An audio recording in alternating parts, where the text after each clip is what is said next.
Hey guys, how you doing? Happy New Year. It is me, Lauren B. Welcome to another episode of the Starseed Chronicles, I guess is what we're calling it for lack of a better term that I have. So I'm working on like the monthly readings and the element readings and all of that stuff for the channel and the Patreon, but in the meantime, given the new year, I thought today would be a good day to sort of share this download that I've been working through. So often I will get a download and then I just kind of express it, right? But this felt like one that I really kind of wanted to walk out. I felt like I wanted to do a little research. It was like Nancy Drew for me. I've really been Nancy Drewing this. And it surrounds the topic of soulmates and like twin flames and like divine counterparts and all of that kind of stuff, because it's probably like 2 weeks ago, after I'd moved into this new space, and I was really kind of like sitting there and I was wondering about it, because the whole like counterpart twin flame culture, like it's so divisive, right? You have people that are like, there's no such thing as twin flames, get over it, like you don't share a soul. And then there's other people that are like, twin flames are real, I'm working on getting in union, stop hating on my journey. It's very like West Side Story. It really is. It's like very divisive. It's like, it's worse than what everyone was trying to figure out if that dress was like blue or black. It's intense. It's really intense. And so I was like kind of wondering, I'm like, what's all the fuss about, right? Like, what is going on here? Can I get a piece of the puzzle? Like, I know you're not going to tell me the whole thing, but can you give me like a piece of it? So I sat in like a meditation and I was kind of thinking about it, and I was like, twin flame, it's just a term. It's just a word that we use, right? Like tomato. So like, what's like a different word that like you want to give me for soulmates, for whatever this is? So I'm sitting in my meditation and I heard the word Soul-Biosis. Soul-Biosis. And I was like, like symbiosis. Okay, science isn't my strong suit. And they were like, enjoy your research. And I'm like, all right, like, don't, be careful what you wish for, right? So I've done some research in combination with some channeled messages, some downloads. I kind of put them together into what I can sort of understand as how this kind of breaks down. Now, obviously, we all prophesy in part. We all get a piece of the puzzle. So, and they often speak to me in like symbols and analogies and parables and stuff like that, which is how I normally relate it to you, because it's easier for me to digest and easier for you guys to digest. And obviously, no one knows the entire full answer to these questions, right? So this could be wrong. This could be super right. This could just be meant to trigger something in you to explore this, be more open-minded. This could just trigger you, period, and you could just like not like me anymore. Whatever. Like I'm just doing with it. I'm just rolling with the punches as I do. So, Soul-Biosis.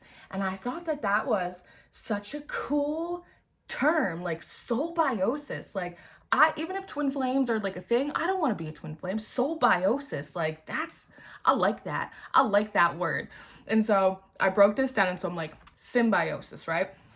I wrote notes. I have pages.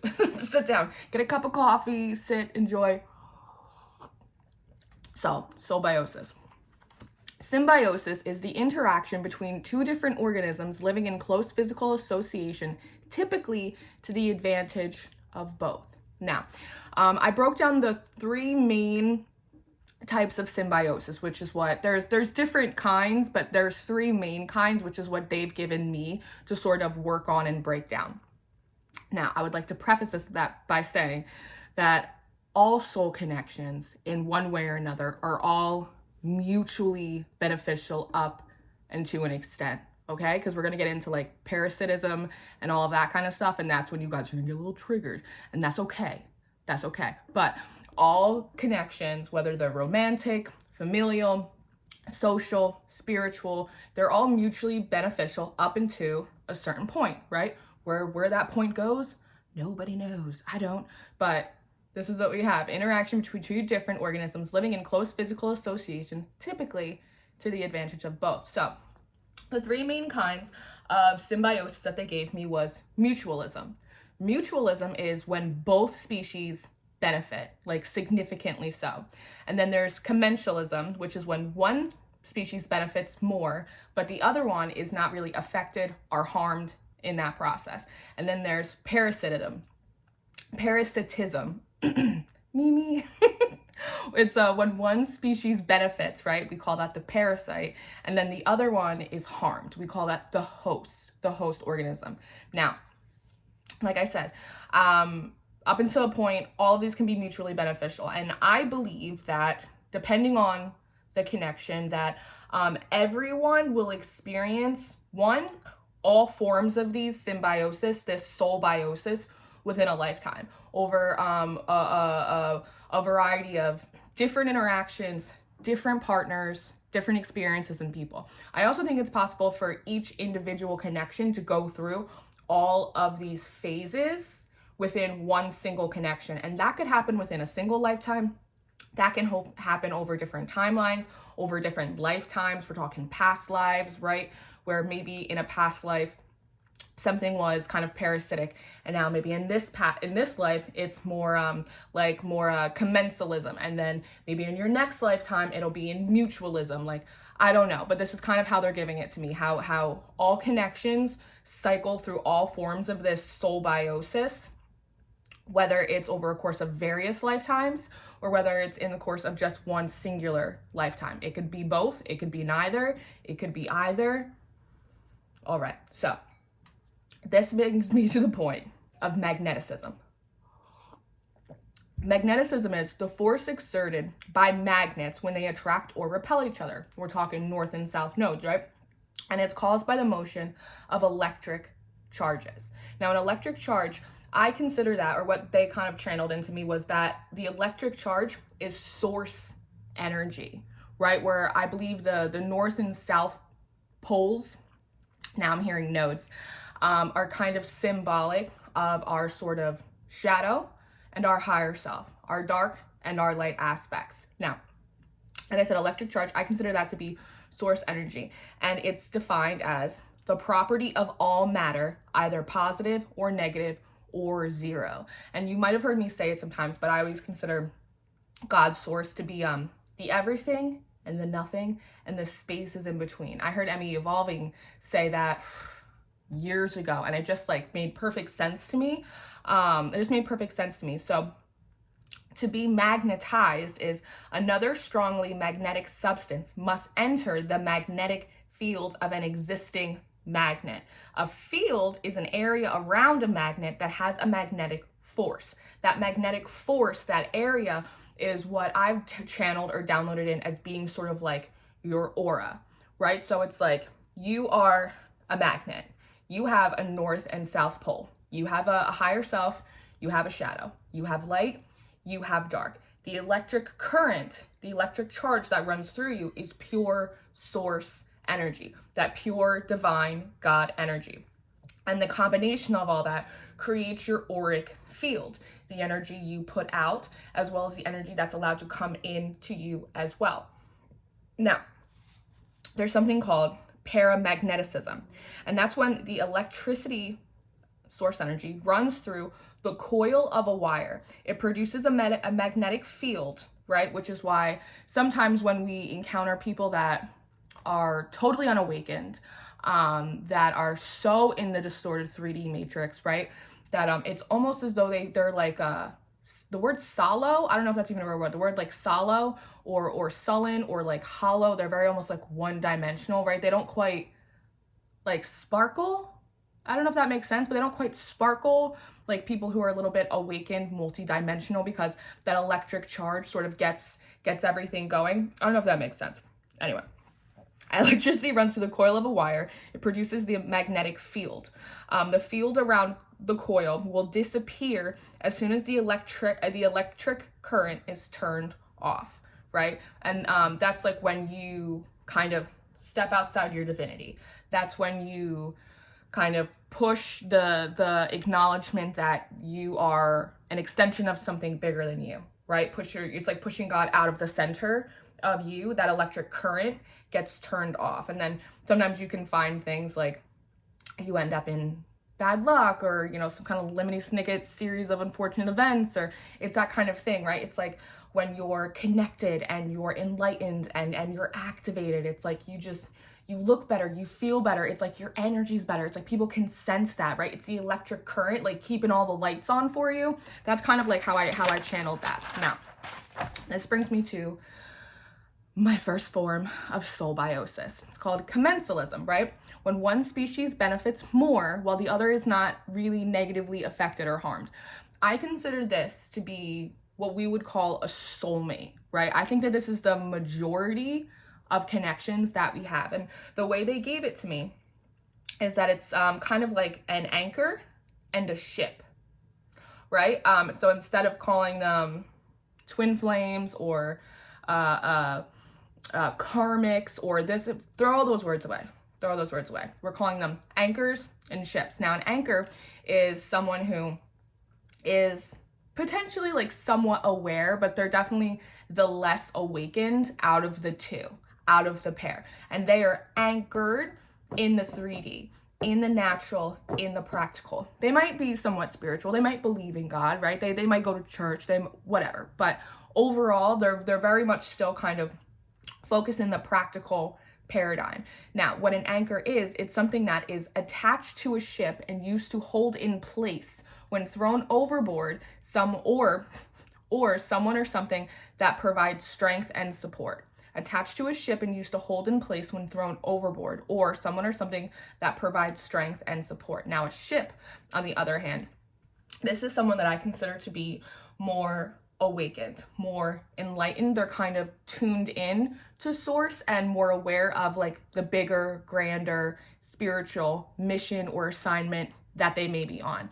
Now, a ship is a large watercraft that travels the world's oceans, deep waterways, carrying goods or passengers or in support of specialized missions, right? That's kind of light worker shit that we're talking about, where you have a territory, you have a platform, you have people that are divinely guided to you. They're attracted to your magnetic field. Does that make sense? And you sort of help guide them, carry them. Maybe you provide goods and services like someone like me or in this community, kind of the things that we do in support of specialized missions. That's your assignment. That's your anointing. That's whatever it is that you're here to do, right? Enlightening. I like to spread hope, whatever it is for you, right? Now, again, the anchor and the ship, they're connected by a cable. They're connected by a rope, by a coil. And this cable, they told me, is a coaxial cable. They gave me the word coaxial cable, which is weird for me. So a coaxial cable is an electrical cable consisting of an inner conductor surrounded by a concentric conducting shield, with the two separated by a dielectric, which is an insulating material, mainly having many having a protective outer sheath or jacket. And part of this coaxial cable, they told me, they said coax. And I was like, okay, coax, like to coax someone in, to coax someone together, to coax someone to do anything. And to coax is to gently, persistently persuade or arrange carefully into position, right? And I believe that the majority of relationships, especially honestly, the majority of successful relationships have to do with an anchor and a ship gently coaxed together by source. That is what I believe.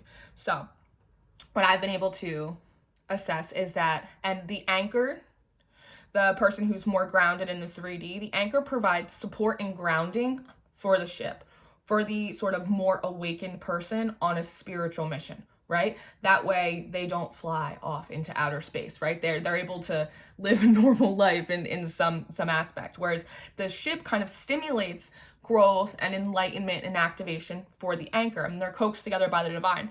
Now, the thing that's really important about this is that there's, as with all relationships, obviously, there needs to be like a mutual appreciation needed. And in that sense, I mean that like the anchor person, whoever's more 3D practical in the kind of the paradigm, cannot be like criticized for not being like awakened enough, or they just don't get it, or they're just not like woke enough, right? And then meanwhile, it's like the person who is acting as sort of like the ship role, they can't be criticized for being like crazy or not being practical enough, or, you know, it's like, they think that they're like an alien. It's like, you're out of your mind. What do you mean you hear spirits? It's like one of that, you know, because with that rope that connects the anchor to the ship, yes, there needs to be enough rope given between the two that they're still connected, right? Because they've been coaxed together by God, by source, but there's enough rope given that the ship can still kind of sway, right? Because the thing that will throw an awakened person, especially one that's kind of tuned in enough to like their spiritual assignment, the thing that will throw them overboard is not having enough freedom, not having enough space to explore their mind, expand their spirituality, kind of move amongst the people in pursuit of whatever kind of mission or assignment that they're on, right? There needs to be enough rope and enough room given, which is in any relationship, right? That's why this new cycle that we're all moving in collectively, we're moving away from kind of codependence into like independent coexistence or interdependent kind of thing. And they were really showing me about like a ship versus an anchor. And they were like, did you notice that an anchor sinks, but a ship floats? And I thought, that's interesting, because a ship is so much bigger than an anchor, right? Like, so how does that ship float despite its size? They're both made out of dense, heavy metal, right? 3D flesh paradigm. However, the ship, despite being bigger, heavier, made of very similar dense material, its weight is dispersed more evenly across the boards, across the structure. Its weight is dispersed, which for me, they were kind of talking to me about being alignment, about being in alignment, and how the more kind of spiritual, awakened, ascended you become, spiritually you become lighter. So despite how big and dense your body may be, the 3D matrix structure that we're in is, because you are spiritually ascended, the flesh of you, the body of you doesn't matter, because your spirit is so light and you're in alignment, so that energy is more balanced out, so thus you float. But if you did not have that anchor to kind of keep you somewhat in place, you would float off to the moon and you'd end up like one of those crazy people in the park. So this is really important, because the ship helps bring in the spiritual blessings and abundance that the anchor needs, right? Because when you work with the universal energies, when you work with God and all of that stuff, right?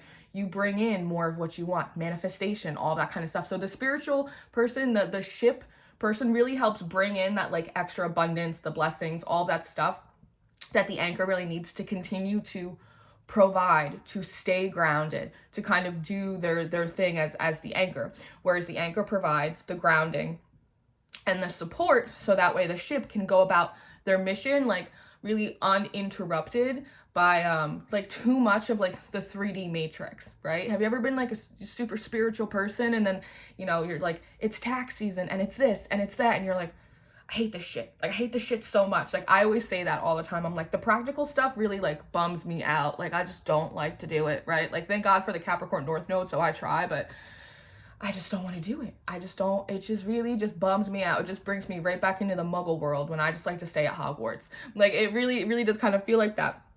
And like I said earlier, like the anchor may experience like levels of activation and ascension and awakening, but they're primarily not affected. I actually think that, in my opinion, the ship actually benefits more in this situation. They both, again, mutually beneficial. There's love, like there's connection, there's growth, there's a future, there's all this stuff, but it actually is more beneficial to the ship, because that anchor creates the stability that they need, so that way they can go and do their work, go shine their light, go be a light worker, starseed, whatever it is, right?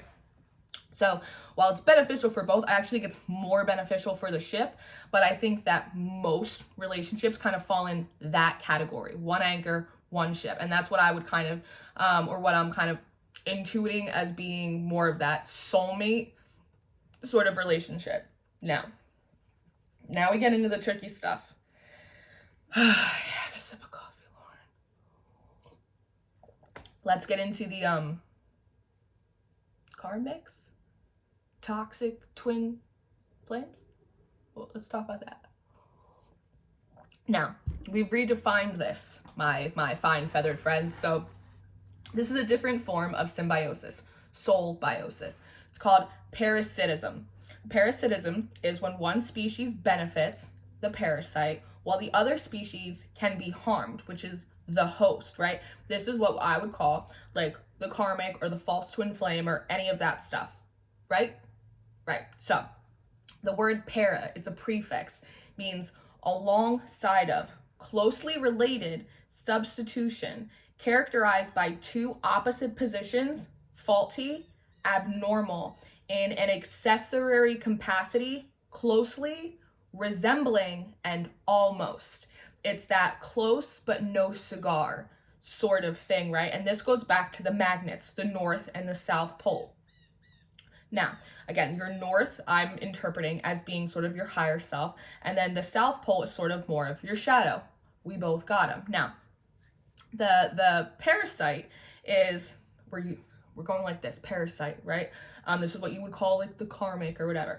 This is someone that's partially awake. I actually think in these situations, the parasite and the host are actually only partially awakened. We like to think that the one is like so super woke and connected and the other one is just like in the deep depths with the devil. I actually don't think that's the case. I think it's a misnomer. I think both people are only partially awake. They're still in the process of that, but the parasite is more shadow predominant. They're more shadow predominant, whereas the other one is mostly like higher self predominant. But what's happening is that the parasite, I don't really like to use that word, but I don't have a better word for it.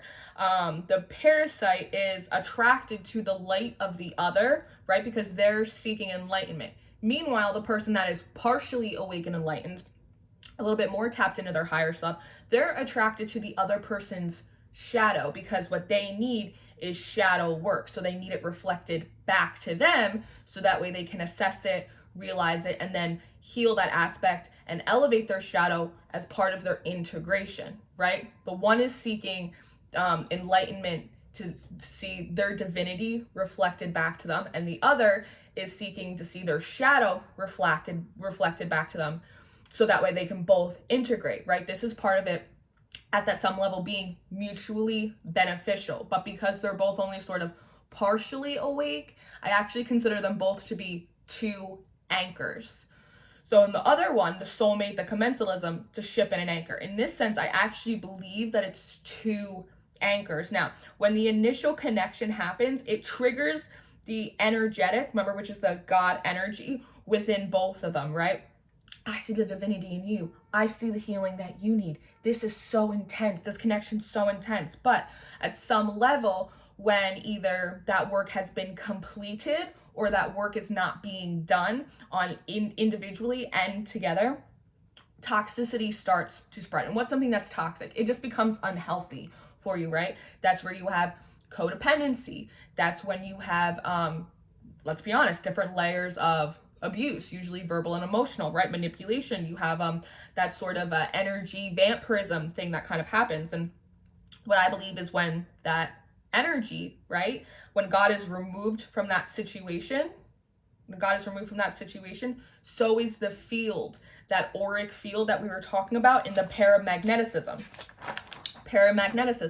Electricity runs through the coil of the wire, the thing connecting the two. It produces a magnetic field because source energy doesn't exist in anything that's toxic. It always is growing. It always is producing. There's a death process and a rebirth process, but there's never a process of festering and infection, if that makes sense. Electricity runs through the coil of the wire. It produces a magnetic field. The field around the coil will disappear as soon as the electricity, the God is taken out, the electric current is turned off. Now, this is, I feel like, what happens when we go into the runner-chaser dynamic. Because when the God source energy is kind of taken out and then the natural impulses, I want what I want and I have to have it, it becomes this like festering thing, right? That removes the electric, the auric field, which is protection and blessings and abundance and peace and like the ease of things when they're right? When they're within universal order. This brings in the runner-chaser dynamic. Now, I believe, and again, I could be but this is what I'm intuiting, this is what I've been downloading, channeling, and researching. That I think that when you're fully conscious, which is why I believe that both of these parties are only partially awake, right? Because it's a journey. Like you know, it's like when you go to sleep and you wake up, right? Some people, I'm up and I'm raring to go. Some people are like, I need another 5 minutes. I need another 5 minutes. I need another 5 minutes. Some people get up, they gotta lay in bed for a little while. Some people get up bright-eyed and bushy-tailed. Some people get up aggressively and groggy, and it's like, don't talk to me till I've had my coffee. Like, people wake up in different stages, right?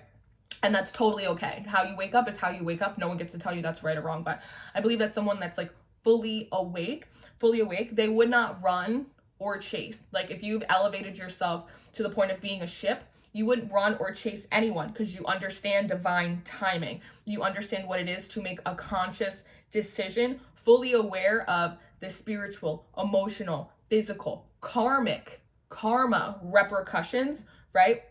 And a ship is always consistently and actively seeking the divine, seeking source, seeking awareness and enlightenment and activation and growth within themselves and also externally in the world around them. So if someone was truly kind of awake, they would be able to see another person and recognize their shadow. They would be able to sense a level of unhealthy behavior, toxicity, codependency, projection, any of that stuff. And they would consciously be aware and able to, in a healthy way, disengage from that energy or be able to support that energy, right? But from a safe and healthy distance through boundaries, right? Or physical distance. But these kind of situations, these anchors, they both enable growth within each other, right? They reflect shadow and light back to each other for growing, healing, activation, but that doesn't always happen.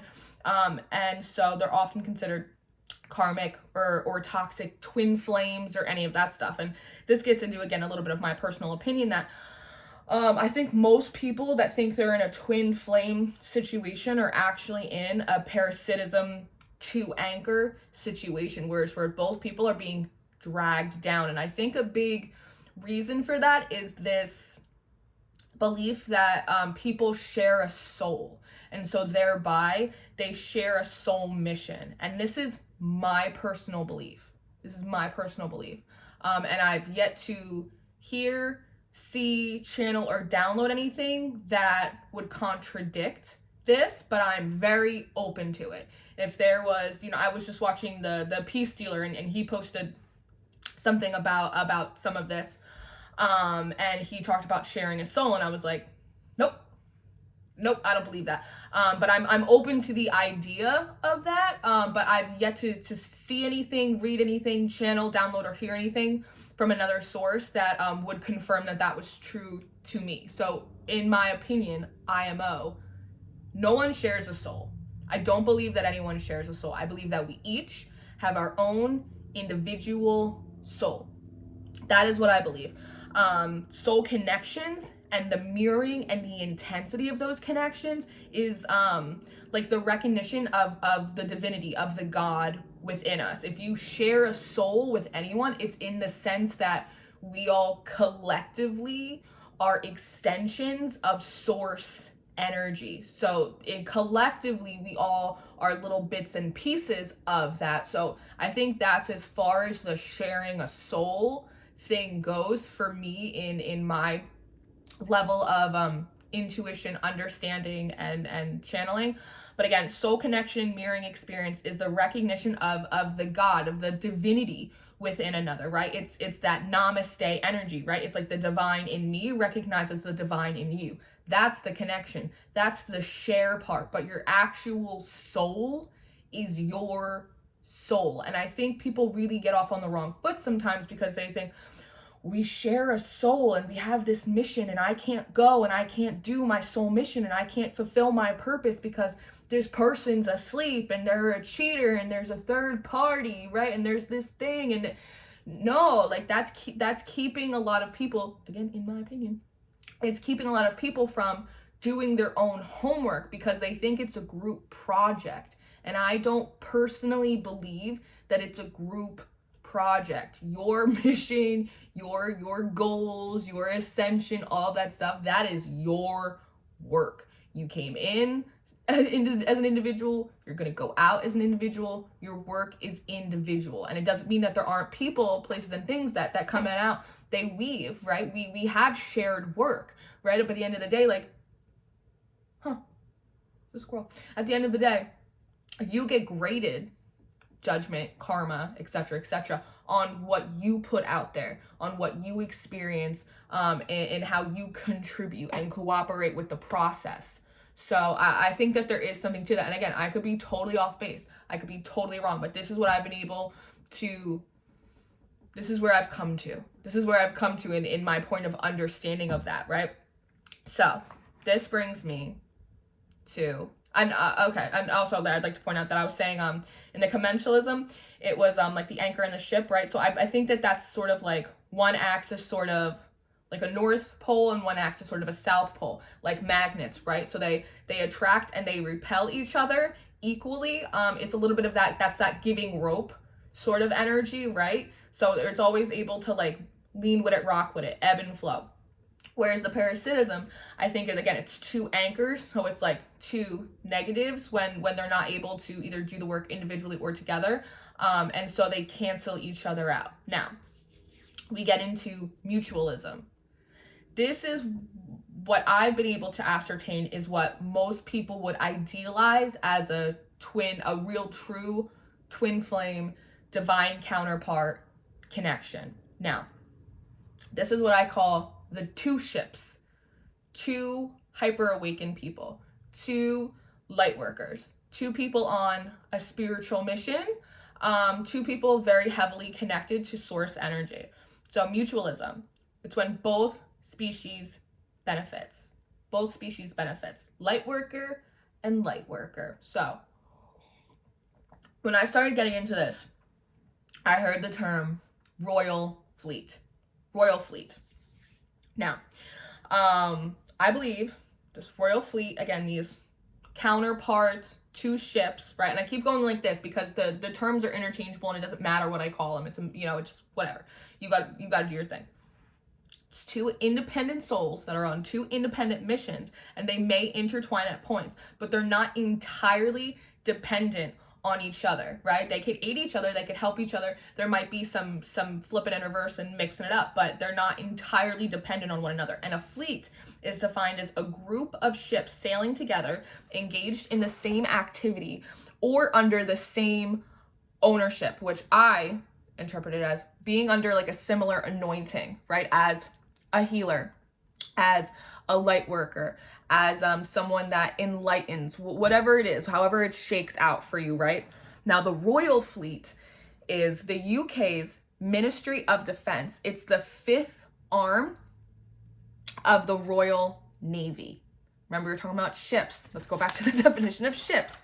A large watercraft that travels the world's oceans, deep waterways carrying goods or passengers, or in support of specialized missions. The Royal Fleet, royal being divine.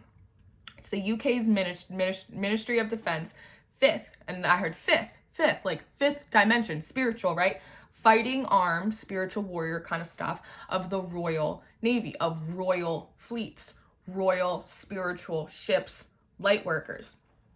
Now, again, fifth arm of the Royal Navy, fifth dimension, higher consciousness, angelic realm, spiritual realm, defense, which are the light workers, ships, they defend light, love, freedom of expansion, awareness, ascension. Royalty requires bloodline, right? So that's usually like a spiritual lineage or anointing. That's your direct connection to source. That's you being an extension of pure creative energy, you coming directly from spirit energy, right? And anointing requires bloodline. So your spiritual lineage is being a part, right? And your anointing. And now an anointing is ceremonially conferred divine or holy office upon by smearing or rubbing oil. And so often as people in religious communities, Christians, they talk about holy oil, ceremonially conferred divine or holy office. So an appointing, right? That's why kings and queens They're not appointed, they're anointed. It's considered like a divine appointment. It's like when God gives you your mission upon by smearing or rubbing oil. And then they gave me 3:23. So in the Bible, Moses, Exodus 30:23, is when God gives Moses the instructions on how to make like a holy anointing oil for protection, for cleansing, for blessing. This is just kind of like how it all went for me. It's like the little domino effects. And then 3:23 is an angel number, is working in alignment with your purpose, and it means that you are in the right place. So, moving on. So I believe that because both of these ships independently have created an elevated and deeper relationship, not just with source, but with themselves, this allows them the ability to recognize that in the other ship, to realize like almost like going along the ocean kind of side by side and then kind of looking over and being like, oh, you're here too. It's a little bit how people like to say like, don't wait for anyone, don't try and catch up to anyone, just like allow yourself to fly, and like they'll meet you in the sky, right? Like vibrationally speaking, they'll meet you on the same level. This allows like the conscious decision to engage with each other. They're not dependent. These ships don't need to be together to fulfill their mission, to do their things, right? To be happy. It allows that interdependence, that independent coexistence, as opposed to the I need you, I have to have you, I'll die if I don't have you, dependency, right? Because both of these individual ships, they keep self and they keep source at the forefront. My connection to the universe, my connection to God, and me being connected to myself and my truth and my authenticity, that comes before anything else. And in this helps them independently maintain their energetic field, that auric field, that God, guidance, divinity, right? Which is the protection, the blessings, the guidance, all that stuff. Now, I think something important to note, that this does not have to be romantic. And I know that's like a womp womp for a lot of people. I actually believe that more times than not, it's not romantic. That true twin flames are actually not romantic. I don't believe that they're meant to be. I think that a majority, and there are some that are, but I think that the majority okay, how do I want to put it? That the twin flames or the ships that are able to be romantic in this life, it's probably because they've already worked through all of the other levels of symbiosis, soul-biosis in other lifetimes. Whereas I think that primarily most of them now are not romantic because they've ascended. Maybe I said that wrong. I'm going to keep going, and then I'm going to come back to that. Because I want to chew on that for a second, because I want to make sure that I'm expressing myself clearly. Now, this doesn't have to be romantic, like I said. I think that ships are placed in ports as poles or lighthouses, right? And I think that they're actually put, like, they're all around the world. There's a lot of us all around the world, right? And what they do is they ground energy, source energy, into the 3D, into the matrix, and they help activate, they help ignite people globally. And that's when I got this image of, I think I talked to you about it in my higher dimensional being video, when they were showing me in one of my meditations at the High Council, the globe being kind of like dark, and then all of a sudden it's like these little Christmas lights going off, right? It's like these activations. I think that most twin flames, most ships, I actually think that they're kind of scattered. They're actually scattered. It's like you think somebody that like you dated like 2 years ago and there's a third party and all this stuff, like that's your twin flame. I actually think that the real ships are actually kind of scattered on different continents. This is what I've downloaded, that they've scattered around different continents, that they are scattered across countries and stuff too. They're actually, a majority of them, not in like a close physical proximity to one another. Now, I think that this helps protect and shield them individually and together from any lower kind of entities, lower energies attempting to distract or divert their individual missions, right? Which then at some point may kind of come in and become like a kind of group project at some point, right? But again, you're graded individually. It's sort of like redirecting like a GPS. That's why they're sort of scattered. and thereby ships travel across oceans. And this had come up in one of the Capricorn extended readings that I had done. I don't know, I want to say a couple weeks ago. I'm going to try and find a clip of it, because I deleted the file because I'm a dickhead. But I'm going to try and find like a file of it, and I'm going to try and insert it here because it was like this channeling. That's what set this whole thing off, is that it came through in the extended reading. I didn't expect it, and it like really threw me off. But I think that a lot of flames or ships, they're scattered across the country, they're scattered across continents to kind of keep them focused on their individual missions. And so the ones that, in particular, the ones that are romantic, actually end up having to relocate. If you guys follow Empress of Duality and Northern Comfort Lights, I'm butchering his name, but Empress of Duality, Brooke and Danny, they're flames in union. And I'm pretty sure Danny's from Canada, and Brooke is from the United States. Again, different continents. And so they've connected and then relocated to kind of be together and do the damn thing, right? So I think that most of these connections, like I said, I don't believe the majority of them are romantic. I think that they're very business oriented, right? Kingdom business, divine business, spiritual business. But they begin developing that connection like through the internet, through social media, right? And I believe that they start receiving an increase in downloads individually, and then they kind of come together in almost like a workshop sort of energy for combined projects, assignments, stuff like that. But it's usually, like I said, it's spiritual based, it's work based, it's like, it's business, it's like spiritual ship business. It's like not often relationship, it's spirit ship. Doesn't mean that it can't be romantic, doesn't mean that it can't be romantic.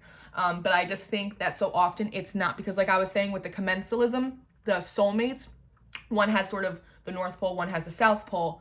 They kind of attract and repel each other equally. So it's easier for them to like maintain, to stay. Whereas the parasitum or the two anchors, they're kind of both in like a negative pole sort of atmosphere. And so they just repel each other. And I believe that's why these mutualism, these two ship relationships are oftentimes business oriented, because they're both North Poles.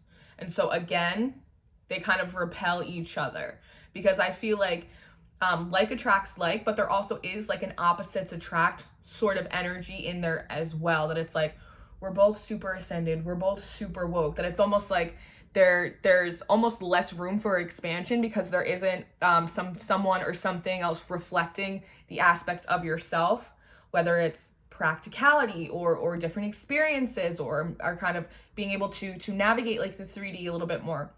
There's something in that. And like I said, this whole thing could be wrong, this whole thing could be right. It's probably just like a little breadcrumb, a little piece of the puzzle. But that's why I believe that most actual flames or ships, they're actually not romantic, because it's almost like, I don't know if it's like not as fun, but it's almost just like, oh, I see you, I see the God in you, yeah, you see the God in me, all right, so what downloads do you want to talk about? It's like a little bit like that. I don't know if that makes sense, but it makes kind of sense to me. And like I said, the ones that I think are kind of romantic, there's something about karma in there. I haven't really been able to like really chew it all out, but I don't know if maybe it's individual.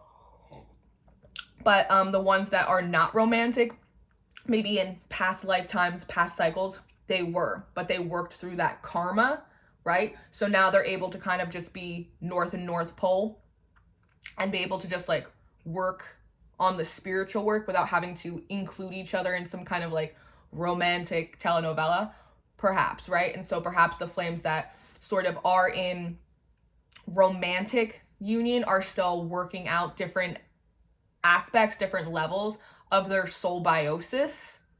And so there's a romantic connection there. I don't know. I'm not too proud to say that I don't know. These are just downloads, research that I've been given, that they've kind of had me go on this wild goose hunt, this Nancy Drew Hardy Boy expedition. This is what I've been able to kind of assess. But like I said, at some level, all of these connections are mutually beneficial. And you could experience all of these different levels of symbiosis and soul-biosis in the same connection within a lifetime. Or you could experience all these levels of soul-biosis over the course of many lifetimes, right? Many soul cycles, many timelines. So I don't know, but this is what I've channeled. This is what I've downloaded. This is how I've been able to, what they've given me to sort of break down the different kinds of connections, spiritually, soulmates, all of that kind of stuff. So like I said, it's probably just a little piece of the puzzle. I most certainly don't have like it all right, but this is what I've been able to channel and assess. Hopefully something in here triggers something in you that makes you, makes sense to you, or confirms something to you, or sets you off on your own journey of exploration, right? Some of you might just be downright triggered. I don't know.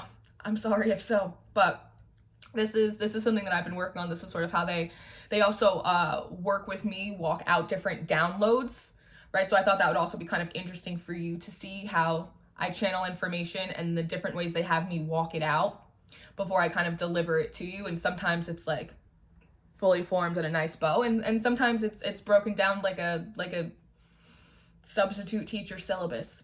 You know, I don't know, but this is what I've been able to assess. This is what I've been able to download and kind of figure out so far. So yeah, I hope you guys enjoyed this. If you made it to the end of this super long video, then thank you. You are a ride or die. You are a worker bee. But I love you guys very much. I hope you're having the happiest of New Year's. I hope this New Year brings you every little thing that you want. And until I see you next time, stay prayed up, stay blessed, stay sweet. I'm going to start working on these monthly readings and the element readings for the channel and the Patreon and everything like that. And I will see you very, very soon. Very, very soon. I will see you next time. Goodbye.